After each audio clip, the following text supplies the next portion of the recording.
What's up, everybody? You are tuned into Street Eats and Dope Beats, the quarantine episode number 1. But we're actually on episode number 27. I'm one of your hosts. I go by DJ Mike Rawk.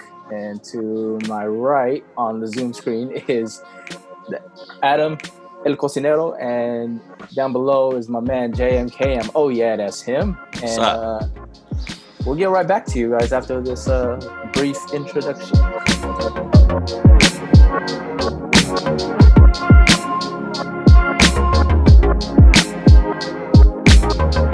What's up, y'all? We're back. It's your boy JMK reporting to you live from Ken's House of Pancakes in Hilo. Where you at, Mike? I am at Alfredo's in El Monte, California. El Monte. Where you at, Adam? I'm at the OG Tommy's on the block, Rampart Boulevard. Good old Rampart. Yep. So you got someone coming from out of town. You pull up to the spot. What's the order? Order? Oh, you never been here? You should get. You should get a double cheese, chili cheese fries, and cherry Coke. Oh, damn, cherry Coke to tie it all off. Cherry Coke. Yep. We're back when they used to give just the cans before they had the soda fountain. That fountain, yeah. And then take it back before they even had fries, they had just chips. So my order was a double cheeseburger, barbecue chips, and a Mountain Dew. Ooh. Damn. What about you, JMK? Man, it depends if you want feeling like you want breakfast or lunch, but cans, they're like the IHOP or the Denny's, open 24/7. But Nice. if you come here and you never ate here, you gotta get a Loco Moco. If you're feeling feisty and you want them to ring a big sumo, like ring a big sumo bell and yell sumo when they bring out your order anything on the menu that says sumo on it.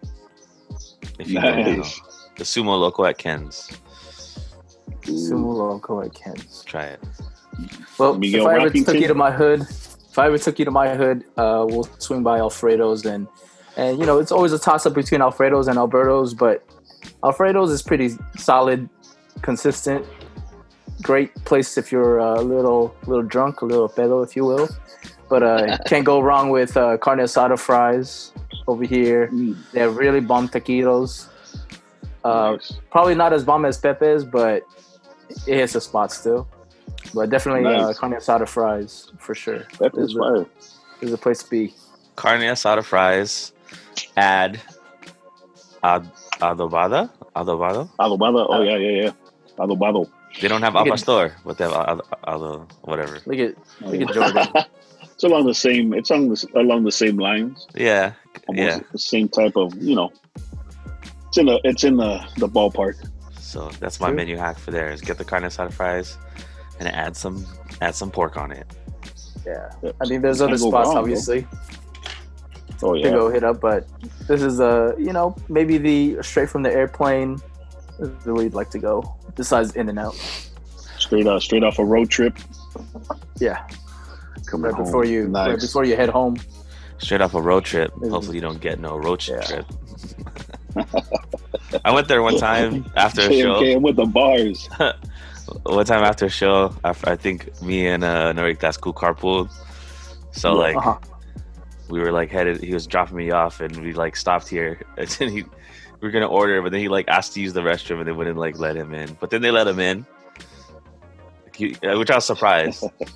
Yeah. And then he went and they let him into the back, and then he's like, "Yo, we can't eat here. Let's go." Oh, he wasn't feeling the environment. He saw behind the curtain and must have looked delicious. I'm down though. Funny. I think we went there after we did the Pomona, the 500 block. That was the first time I ate there. We all went. Did you go by? You went too, right, Mikey? Yeah. With Marvin, I didn't go. We you guys went. Remember? We went. That was the first time. We were there with Marvin and I want to say Petro and Ray too. I don't remember. Something like that. I know Marvin was there for it. Do you guys remember when that Alfredo's in particular, they tried to serve Starbucks? Yeah. They put up a Starbucks logo and everything. Oh, no. Really? Yeah, they got in trouble. They were just selling like the frappuccinos and stuff like that. Yeah, double shots. They're trying to sign of the times. That's funny. That is funny. So how you guys been doing? Put a Starbucks. Good. I'm doing all right. Hanging in there. Been busy. Hanging in there. Busy. Yeah. Go ahead, Jordan. You want to elaborate a little bit? What you been up to? Just been, sheltering in place, staying home. Just been working on a bunch of music and stuff. Working on some new beats, mixing a whole bunch of projects right now. We recently released a small EP with Noah James called Orcamania. If you're a big wrestling fan, it's cool. Yeah, man. It's dope. Yeah, a lot of cool references to OG wrestlers. Yeah, man. I grew up like big WWF fan. So we did like a little remix contest. Yeah, that was tight. We couldn't choose one, so we chose 3. So I put together the record. There's actually already 2 other people on the remix, so it's a 7-minute song about wrestling. It's crazy. That's dope, though. Nice. Nice. Yeah, staying busy. Working on some two other projects with Noah right now, along with an album/EP that we plan to work on and hopefully launch in Hawaii at the end of the year. But right now I'm executive producing one other project for him and mixing another project right now, and working with some other dope artists. I want to shout out a new artist duo that I'm working with. They're not new to the scene, but they're one of them. His name is Josue. He's part of a group now called Gems. They're from Pomona. Crazy blend of like hip hop, alt rock. I don't know. It's kind of hard to explain, but it's probably the most unique thing that I've worked on in the past 10 years. Dope. Nice. So, yeah. I have a lot of faith in that. So y'all check that out when it comes out. You gotta check that out. Yep. Really dope. Nice. And you, Mikey? Oh, just shelter in place, obviously. Trying to get my beard to grow just like you guys. Man, we're not there yet.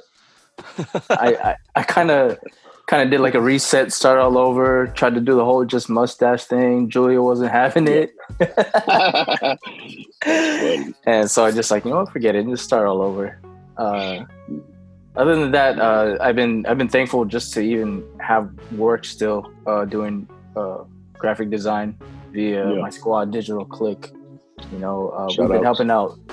We've been helping out a bunch of car dealerships just to get, just trying to navigate through the whole entire thing when it comes to how can we still get customers? How about even retaining our customers as far as like, we'll offer free services for pickup and delivery when we do like an oil change and stuff like that, and they'll wash your car.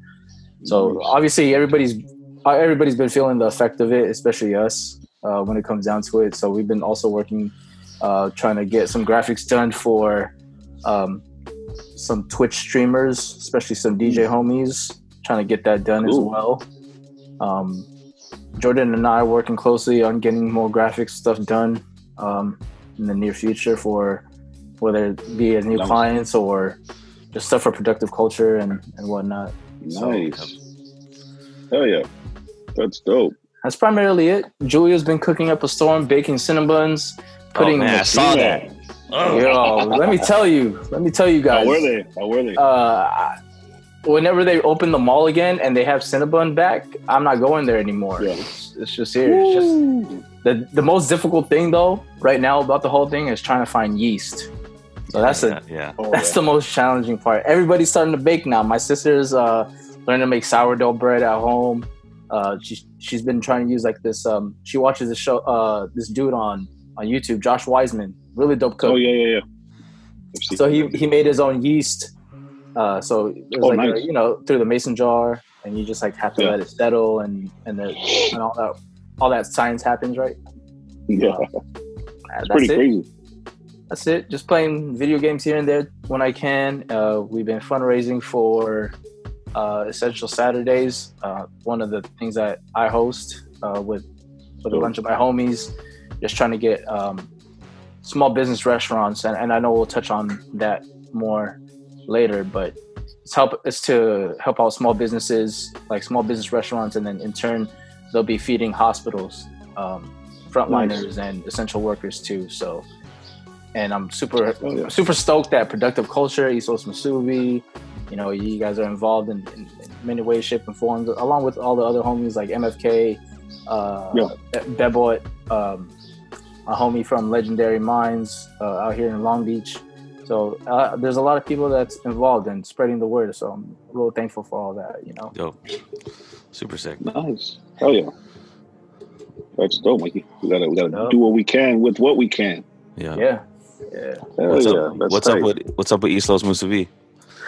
You haven't Bro, we've been we've just been doing our thing, trying to maintain just like everybody else. And we actually, it's pretty funny, bro. We started like cooking and we started just throwing pictures up, and then just everybody started hitting us up asking us if we were going to do any curbside pickups. It just kind of snowballed from there. So we've been rocking and rolling and doing our thing, doing curbside pickups on Thursdays and Fridays. So look out for that. We've been helping this organization called the Reclaim Our Homes. I don't know if anybody is familiar, but pretty much in my area, and Caltrans bought some homes a while back, long time ago, and they've been empty. So we've had some families in need occupy those homes. So we've been working with this organization and feeding them. So we got to feed them, and we'll see. We're gonna maybe try to see if we get some other homies on board to shoot them some meals, and trying to work with Mikey now. See where we fall into place here. And that's about it, bro. That's about it. Just chilling. Nice. That's dope. Doing our thing. Yep. How does it feel to be slanging from the house? It's crazy. I think it's a crazy thing. Period. Even when times are normal, but then in these times it's like triple precautions with not only us but with whoever comes to the house, and make sure that they, follow the rules. Yeah. We'll roll up, and when they roll up, we'll take them out. Take out their food curbside. Please come with the proper protection. With a mask and gloves if you can. That's about it. So it's, it was a challenge at first because it's something new. We're all going through the motions and learning as we go, but it's cool. I mean, we dig it now, hang of it now. So they're kind of flowing. Our neighbors are probably like, what the hell's going on? Yeah, I was going to say, do the neighbors think we're trying to neighbors think you're selling dope? Yeah, well, hey, you know what? That's what we're trying to that's why we did Thursday, Fridays. That's why we limited our order taking to it's 20 slots divided by 2 days, so 10 slots a day, and we give everybody a minimum, or not a minimum, like a maximum order of 4 plates. Yeah. So I mean, it's still a lot too, because it gets kind of hectic, but maybe we can Doreen's dope at scheduling everybody to come at some Hilo wings, bro. Yeah, man. I just made a batch of sauce yesterday. Some poke. Yeah, let's do it. Let's do like a drive-through. No, hey, for real. We'll talk about that. Let's do it. Okay. Let's do it. Do a drive-through at the studio. Oh, we could do that too. It's literally a drive-through. Just walk. Yeah, and it's helped a lot because people just roll up and boom, we shoot their bag outside and they're on their way, And so we're just kind of worried about the neighbors a little bit, make sure everybody's cool, but just drop off a plate, knock on the door, Yeah. Here you go. Thank you. This is what we do. Yeah. Speaking of which, so when we picked up from Miguel from Cocina Los V, right? He has a cone set up outside. We pulled up. There were 4 or 5 cars deep. I was just like, I wonder what the neighbors think about this, right? And I looked to my left. I'm on the driver's side, obviously. So the neighbors across the street from where Miguel's at, they just were outside just chilling. And then all of a sudden they walked over to where Miguel lives, and they're like, oh, we're just going to get something to eat. And I'm all, lucky. and we were just laughing about the whole thing. So I mean, it's cool because the community is actually kind of like understanding of the whole situation too, you know. And and I would like to imagine that even like guys like Pizza Brian would be able to sling pizzas out of his place if need be, you know. But worst comes to worst case scenario, he has an option. Definitely. I would hope, and not a lot of people would be like acting like rats and saying like, hey, you can't be doing that. And you know, like, people got to live, man. People still got to do what they have to do in order to take care of bills and all that stuff. Since absolutely our government isn't really as proactive as we wish they would be. They gave us $1,200, Mike. I mean, that's what I got. Why do you think I went to Alfredo's? I know. I think I bought a 3-play tickets to Hilo for $35. No, round trip, including baggage and $35.99 trip, and a little passion orange guava juice. But yeah, I mean, you know what? Hey, we had some passion fruit sorbet from Fossilman. Fire. Oh, nice. It's fire. They have a pog sorbet over there. Oh man, that's so good. But yeah, so we'll see what's up. But yeah, no, everybody's been cool. Thank God, everybody's been chill over here. So we don't have to worry about no crazy. But there's people out there watching. Trust me. When we want to go, you mean Karen? Yeah. And not even, bro. Like, we went to go and drop off one of these families, these meals, and across the street, the house across the street was like had these freaking signs and stuff outside and wanting them to leave, and it's crazy, sad. You know, it's just a family, you know, single mom and kids, and you know, it's like they're not doing nothing. You know, let them live at least right now during this crazy. At least they're trying to do something. At least we're trying to do something. You know, Julia's still operating, making cookies and some other pastries here, and either delivering.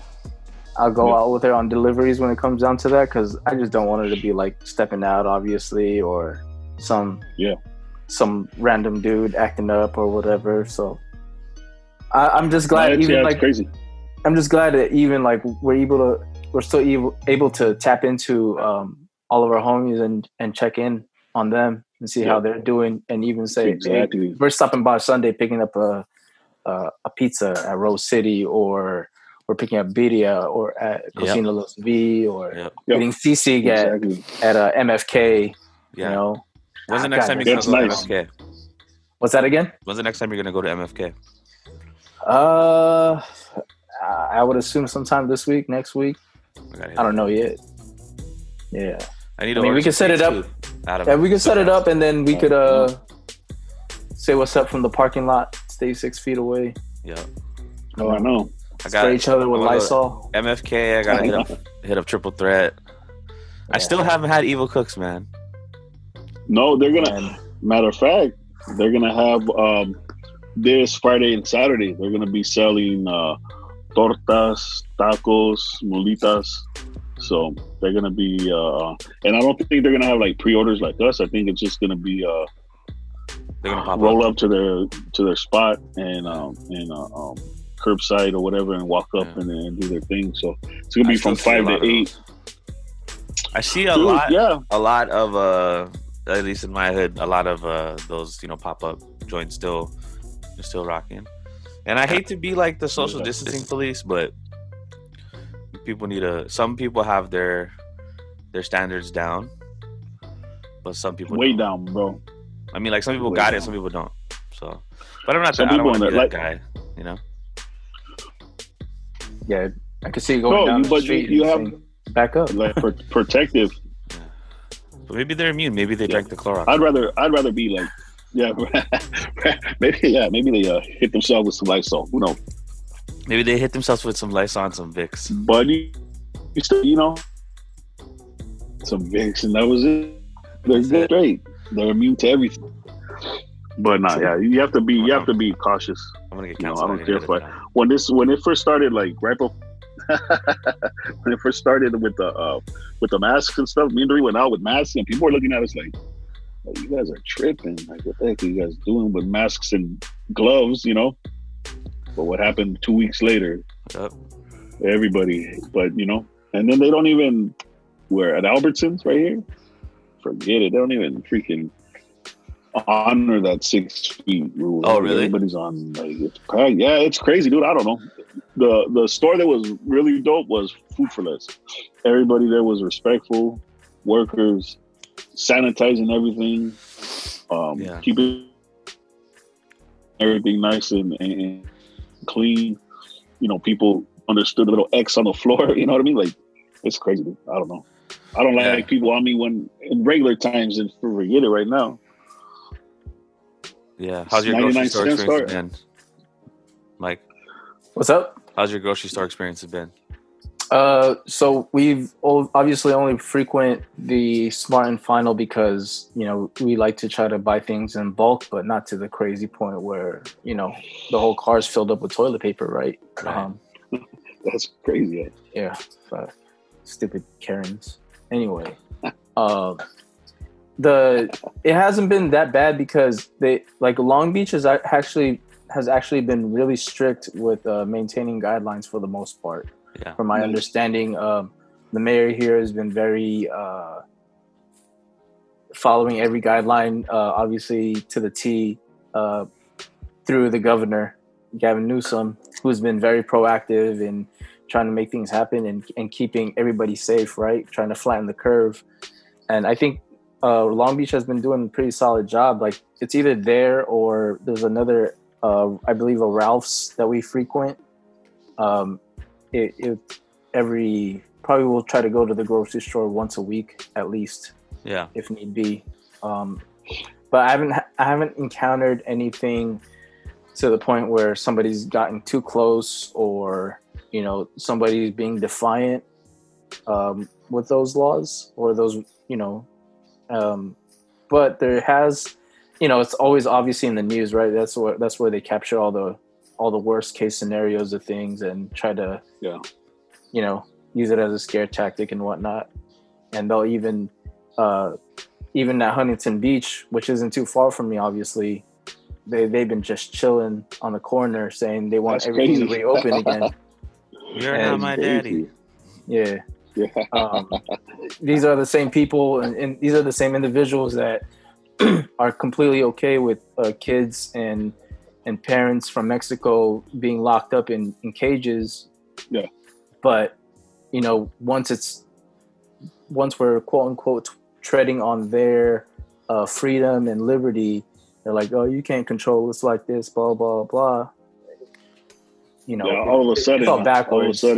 Yeah, it's completely backwards. But going back to the whole thing with the restaurants, with the markets, it more so it's been pretty strict. Even at Trader Joe's, they'll probably let in 10 people. They'll probably let in 10 people in at a time. Yeah. And then as soon as those 10 people are done, another group of 10 people will come in. So, props to everybody that's been abiding by that and trying to practice social distancing. It's scary still, I feel sometimes I believe this is the time also where a lot of people might develop a lot of OCD or their anxiety is magnified, like myself. Yeah. I'll come home and think I should have washed that or I should have just showered when I came home or something like that. That's how I feel now.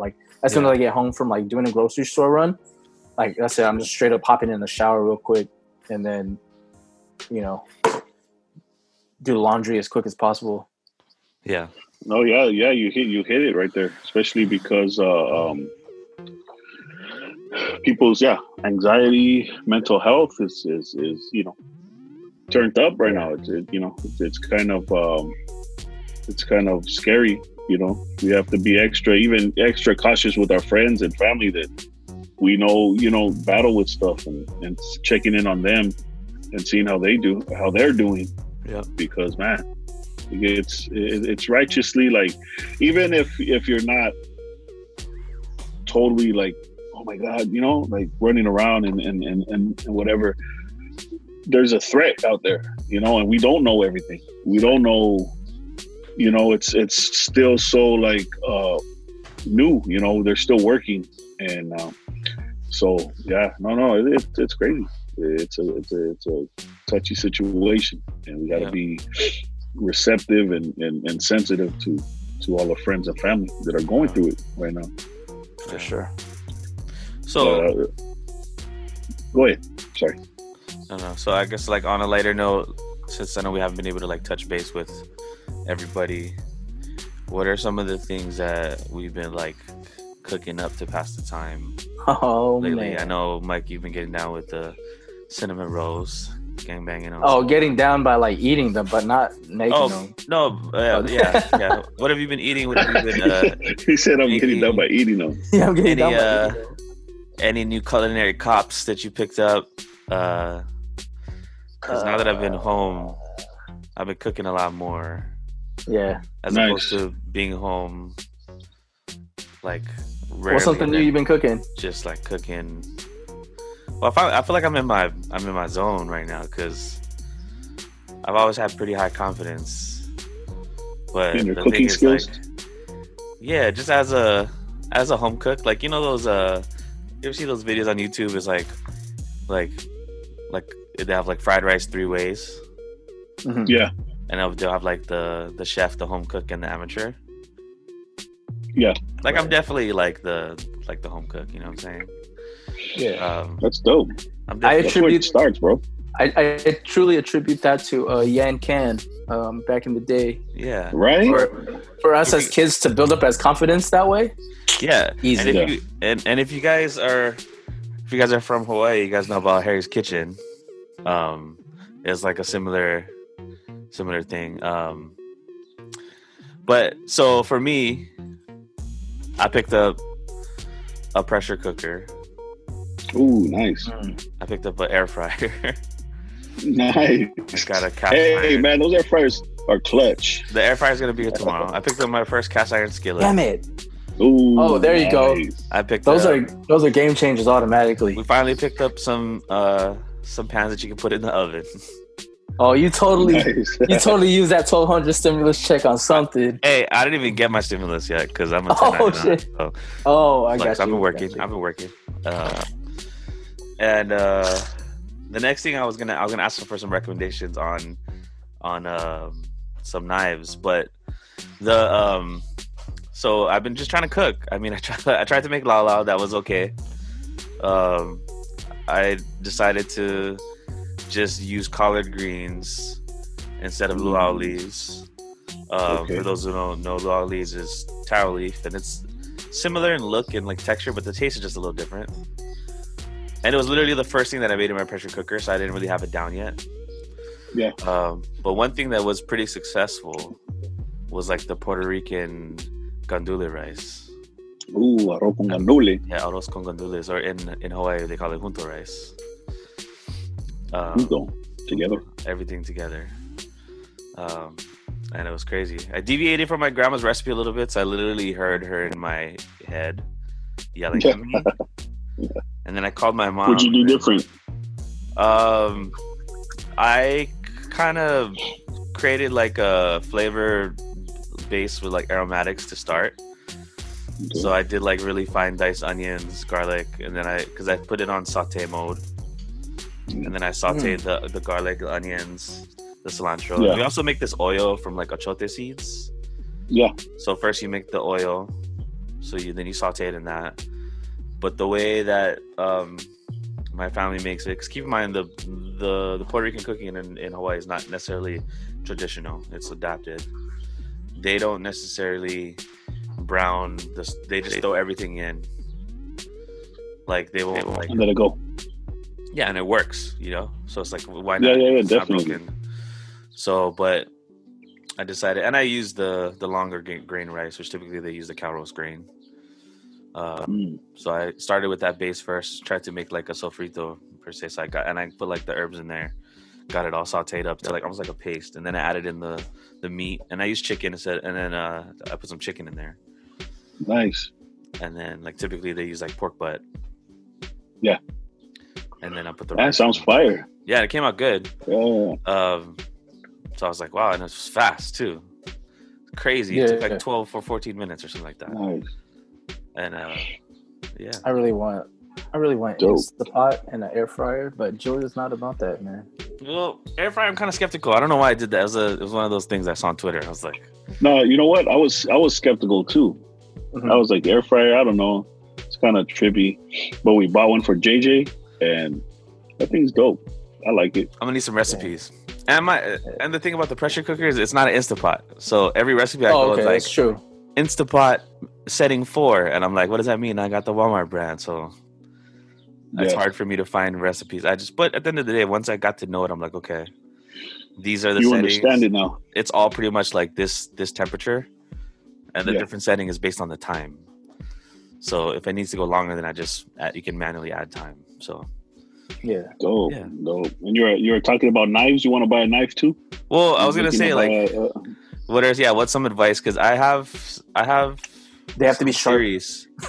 Huh? Yeah, they have to be sharp first and foremost. Yeah. So we've been doing this thing. We have like a resource where to get like some decent knives. It's kind of like a normal person knife hack. But I want to share that with our listeners. But I want to hear like where you guys copy your knives from, because you guys have actually cooked in kitchens and had to bring knives. So like real commercial kitchens. You want to go first, Mikey? In my kitchen. Yeah, I'll go first because I know my knives aren't as good as yours. Initially, where I went to get my first set of knives, like when I started working at restaurants, was at Smart and Final, and they were actually sharp to begin with, but they grew dull really quick. They don't stay as sharp, obviously, because it's kind of, knives are basically, you get what you pay for, like really, like that's how knives really work. So even trying to get them sharpened, or even taking them to like a butcher to get your knives sharpened, is probably like ideal in that kind of situation. But over time, as you start to save up, there's like these small mom and pop restaurants, or I'm sorry, like restaurant supply stores, and they have pretty decent knives there that will they'll pretty much hold you over for the duration. Mercier, it's like a French knife, I'm assuming. It's been a while, but those knives I still use to this day. That's what we have at home primarily.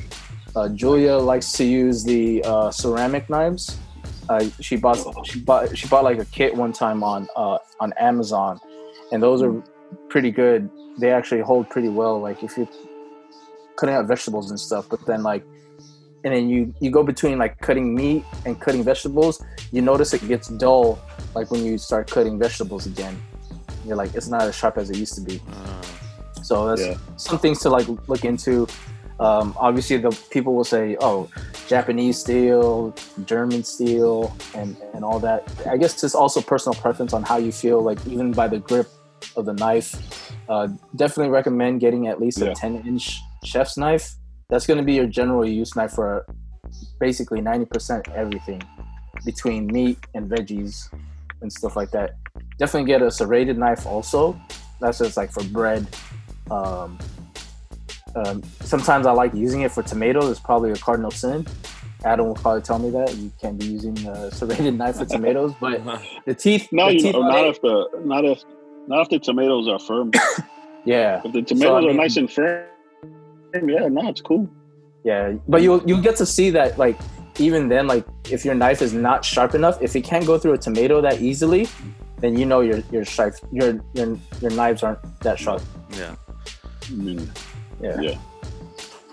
But Adam got the. For me, I don't know. More heads up. Nah, you know what? I go to brand if you want to. And granted, every brand's gonna have different types of like, not levels. I don't know what do you call it? Item, like. Yeah. There's gonna be their more expensive models. There's gonna be their home models. There's gonna be all that. But I like Global Knives, Japanese Global, that brand, because their knives are forged from one piece of steel. Right. So it's like a whole. You don't have like the blade and then the butt end or the handle, two separate. Two separate two separate things. And honestly, bro, like if you're working in a restaurant, there's not gonna be a bunch of expensive knives there. Like, let's be real. You know, like you might bring your chef's roll with your own personal knife, but all the knives in the kitchen are from like Smart and Final. The ones with the white handle. Those are just as good if you're gonna keep them like sharp. They're only from Smart and Final and from Cisco. Yeah. Exactly, the Cisco knives, and that's because they supply most of all the restaurants, everything. Those knives are good, bro. Like those knives are like, if you're gonna keep them sharp, which you should keep your knife sharp. Period. They're solid knives. I have there's another brand called like Equinox or something like that, and I've had that knife. That was the first knife I bought when I started culinary school. Shit, that was 20 years ago, and it still works. Nice. Now it has a nice weight to it. You know, it keeps the blade nice. Buy yourself a steel to hone your knife. So after you sharpen it, you got to keep honing it, because kind of like, I get on a micro level, your knives, when you sharpen them, it's almost like a wave. It kind of curls if you look under a microscope. So what the steel does, it shaves that little curl, and get a nice good steel, a good knife. I mean, if you want to spend some money, I mean, a decent $100 will get you a nice good knife, but for one knife, you're balling on a budget and you want to get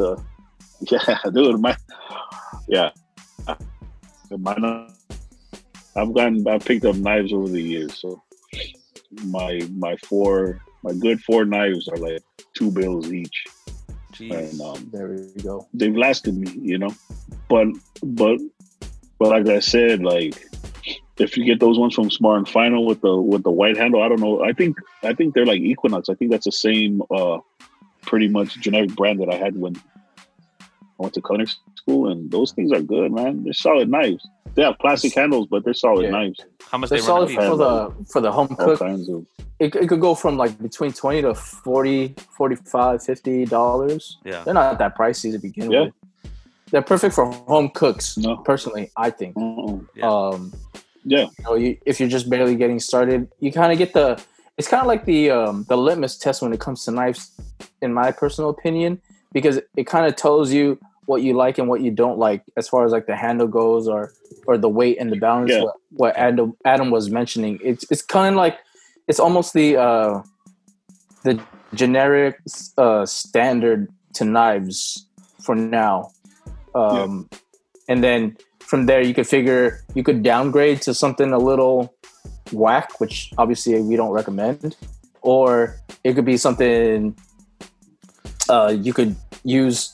You could buy like a Wusthof knife that are like $200-$300, but we can move on to the next thing. Knives are knives. Not kidding. I don't know. I never knew how much they cost. What I did was no. Yeah. I go to like those like smaller Asian markets, like not like the 99 Ranch, but the more local ones that you'll have in your neighborhoods out here, and they'll always have like knives and like stuff that's like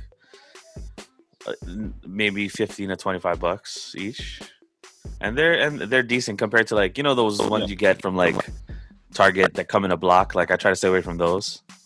I try to stay away from like the ones that are like $20 for a pack, and they come in a block.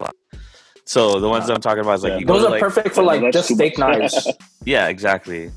Yeah, just steak knives. So I found like kind of my what I did was I would go to like the Asian markets and I would just look for like the Japanese brands in there, and if they're like one piece too. So I got a couple from like this spot called Green Farm in Omani like 5 or 6 years ago. Gang. And they're good, and they're good, and I just have like one of those regular like sharpening. It's not the block, but it's the one that it's like plastic and it has the stone inside, and you put pressure to one side and you put pressure to the other side. And that's done okay for this knife. Those are pretty good. Those work, bro. And I got that that sharpening thing I got from the 99-cent store in 2008, and I still use it. And it does sharpen the knives. Hey man, Hey, if it works, it works. You know. Yeah. Yeah. I mean, So we're buying things. So I tell people when it comes to like equipment, yeah, whatever works, and it's whatever feels good in your hand, and whatever you feel comfortable with using. I mean, it's I got a few expensive knives, and then I got my knives that I've had forever, and they were inexpensive, and they work just as good. Yeah. So that's about it. Dope. Well, I mean, hey, this is a good little catch up for everybody. Let us know how you guys like this format and all that jazz. You got any last words? Any last closing thoughts? Go ahead, Adam. You go first. Closing thoughts. Be safe. Be safe. Check out our Instagram, Street Eats and Dope Beats. If you're interested in starting your own podcast, because everybody has time right now, hit up our brother Jam KM. He offers full audio visual production, editing, all that, high to the highest degree. So hit him up. Check out our brother Mike Rawk and his endeavors. Check out his Instagram at DJ Mike Rawk. He's always posting his Essential Saturdays. The kids block, because Mike Rawk is for the kids or for the children. I said that wrong. But you get what I'm saying. And then check us out. East Los Musubi. Check out when we have our curbside pickups. We'll be working with Essential Saturday soon, so yes, we'll be hitting everybody up if they're able to donate anything, buy a meal. It goes a long way. We'll make it happen for frontline workers and people in need. So check us out. We out. All right, y'all. Cheers. Peace. Peace. Sounds good, brothers. All right, y'all. We out.